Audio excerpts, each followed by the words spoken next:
Hey everyone, Mike from Videomaker here. Here we're going to try a new format, and we're going to do something where we talk about what Videomaker's working on, what kind of the issues of the day for filmmakers and videographers are, as well as just sort of current events. But we're going to do it a little bit differently than normal. We're not going to do a straight-ahead vlog style or Q&A type video. We're going to do some back and forth and some real conversation. So with that, let me introduce to my right, Chris Monlux. What's happening, guys? All right, so today we're going to talk about YouTube and specifically, how to be successful on YouTube, or at least our experience with that, right? Yeah. So we just finished a course, actually Chris made a course about how to be successful on YouTube. It's running about an hour long or something. Yeah, it's a little over an hour. Yeah, so actually you can watch the whole thing if you're a Videomaker Plus member, and you can get a free Plus membership account for 3 months if you follow the link in the card.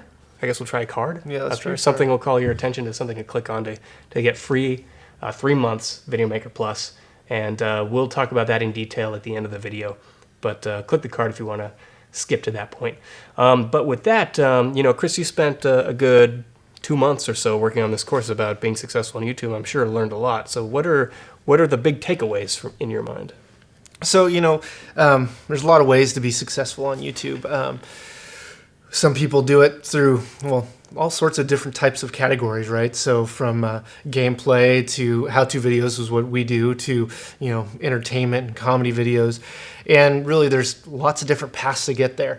But the big takeaway from it is that because there's so much to do, you need to focus your efforts. You need to figure out what you want to do. You need to spend some time really trying to figure out what kind of content you want to do and really who you want to focus, and then go from there and start building up your page. It's quite difficult. It seems the first 1,000 people or so that subscribe to you are going to probably be the hardest 1,000 you ever try for. And here at Videomaker we have a little over 100,000 now subscribers on YouTube, and that was done not necessarily through best practices all the time, but the course is really covering what's the best practices, what's the best way to focus your efforts so that you're not spinning your wheels or doing efforts that really no one's watching, because what's the point of making a video that no one watches? Mm-hmm, mm-hmm.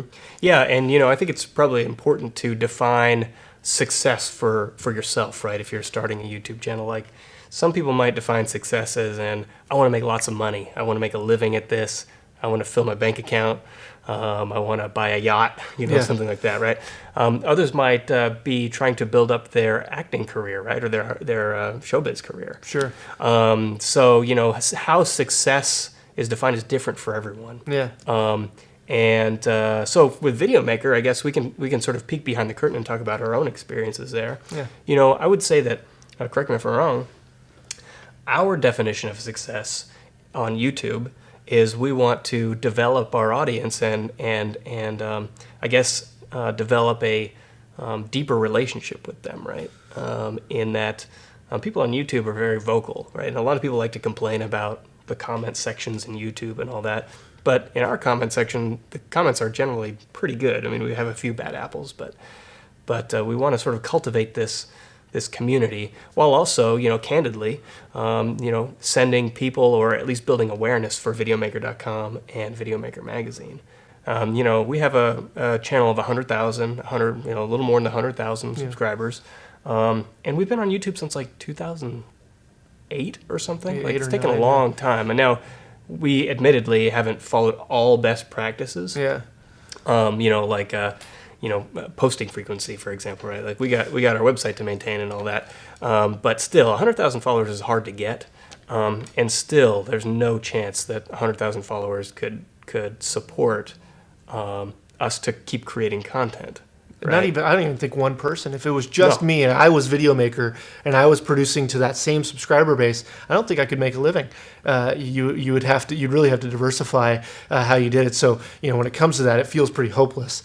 But I think through multi-channel networks and lots of growing areas. In fact, we learned about a lot of this stuff at VidCon this last year, which was really quite neat and insightful. That the amount of energy and excitement that people a lot younger than we are. I wouldn't say kids because, I don't want to be an old man, but I probably am. But there's just a lot of excitement for it. And so, and learning how to do it, gaining those subscribers. It's important to do, and really the thing is it's going to help you learn how to do it. And there's people that do YouTube or social media in general as a living, and that's all they do for a company. So doing it on your own and kind of learning your chops when there's really nothing to lose, man, that's fantastic. Right. You can look at someone like Marquez Brownlee, MKBHD, the guy who does all the tech reviews. Started out doing tech reviews in his bedroom when he was like 14 or 15 or something. And I think he just graduated from college, and he's over 1 million subscribers, still making them out of his bedroom. But you kind of have to have like that really low overhead start and be willing to dedicate a lot of time and effort and probably money to build something before you can really make a living off of it. Yeah, well, I mean, every business takes some capital to get into it. So, if you're not willing to invest it in either money, it's better be time, and it's going to be time and effort because you're just not going to be able to phone it in. Some people are really entertaining by themselves. Everybody else has to work really hard at it. Whenever I see a comedian, they make it look really easy to make people laugh, and I'm kind of a hack. So I try real hard, but it's real hard to make people laugh. And so those kinds of things, those talents, they're things that you have to build. You have to keep trying. You have to fail over and over again, and then eventually you can start having a follow, and people will love you for what you do. I would imagine following what you're good at, following the things you have interest in, and this is a big point that I have in the course, is follow your passion. Passion is infectious, and it's really important that if you want to be able to have the energy to put into things and to keep it going, you better have a passion for it, because if you don't, it's going to die pretty quickly. Mm-hmm. Not to mention, you just plain give up, get tired of it, right? Oh yeah, you might. I mean, it's for us. We do this for a living. This is where we come 9 to 5 every day of the week, and we change formats a lot. Sometimes, you want to change just for the sake of change. It reminds me when I was a kid, I used to move my room around for no good reason other than I just want the bed over there now. Mm-hmm. And, so sometimes you feel that way and you start doing it. And sometimes it's good to stay with it, and sometimes it's good to keep on trying. And it's good to, test the waters and see what new things are, like we are today. We're trying a new format. Hopefully people like it. And, we'll see. If it doesn't do well, you probably won't see many of these videos. So, Chris, I'm going to put you on the spot. I'm going to ask you a question here that I didn't have planned, and right. just because you're good at improv. Right. If you could nail down something after learning everything that you've learned in researching and designing this course, that is like the one takeaway that everyone does wrong, like the one thing that if everyone did this thing, everyone would be successful. What would you say that is? Just views alone and just likes and dislikes have really very little role in your video coming up to the top of the search. It's about view duration. So if people are watching and staying and watching, that video is going to rise to the top faster than any other. So, you want to make sure that you're not being deceptive. It's really no reason to be that way anyway. But those things, bar none, will get you more results than just about any other tweak that you could possibly do. So spending some energy in your video title and your thumbnail will pay dividends greater than any other aspect of your actual video. Then again, even with that, once someone clicks on it, they gotta watch the thing. Yeah, they gotta stay. So you gotta have good content. Right. So we know that YouTube's search, for example, has a thing where when you make a video and you write a good headline and you write good a description that's rich of keywords, it will bump it up in the search results. Right. So when we write a review, this happened with our the video that you did on the heads up between the Sony Action Cam and the GoPro. As soon as you make that video, it pushes it to the top of those keywords. So when someone searches GoPro versus Sony or Sony versus GoPro, wherever it is, it'll be up there and it'll say like new. And that's YouTube's way of giving it a chance. Yeah, it's giving you a little shot in the arm. Exactly. And if no one clicks on it and watches it, it falls and fades away. But if people click on it and they watch it, then YouTube will keep it there, which is what happened to us. It's got up there. It was early, so there wasn't much competition, and people clicked it, and they stuck around, and they watched it, and now it sticks to the search. But, another video that we have, several, I mean, most of them aren't huge hits in that sense. They get our subscribers viewing it, but don't go crazy in search or what have you.